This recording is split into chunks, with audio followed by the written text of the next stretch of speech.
What are you doing?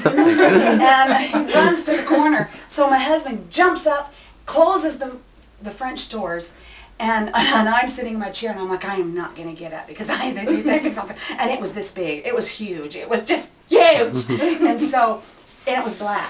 And it goes run. So my husband jumps up, and he grabs the card table, and I'm like, what is he doing with the card table? He puts the card table up here, and he puts a box, and he makes this chute.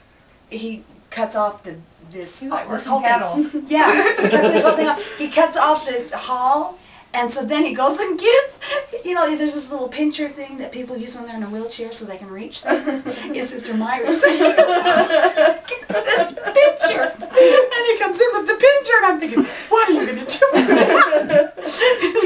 And I thought he was going to try to poke his head off or something. I thought, if you can get close enough to pinch his head off, good luck. So I got up. So he's got it all barricaded off, so I thought, I'm safe now. So I get up out of my chair, and I sneak over here, and I get on one of the dining room chairs. And I'm off the floor. I'm leaning on it.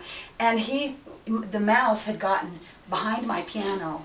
You know where that tree is in the basket? He was in the basket.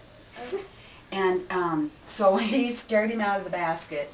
He goes running. He goes up over the basket, running, and he goes down behind my couch, and he's running. And so I'm standing up looking, because I'm thinking, because I'm hoping he's running outside, see? And he runs, and he looks down the hall. And he can't get down the hall. And he's like looking like this, trying to get down the hall. And finally he sees the open door.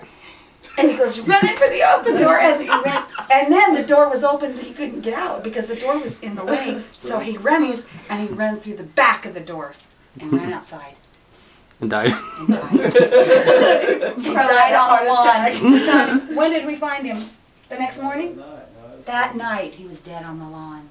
Dun, dun, dun.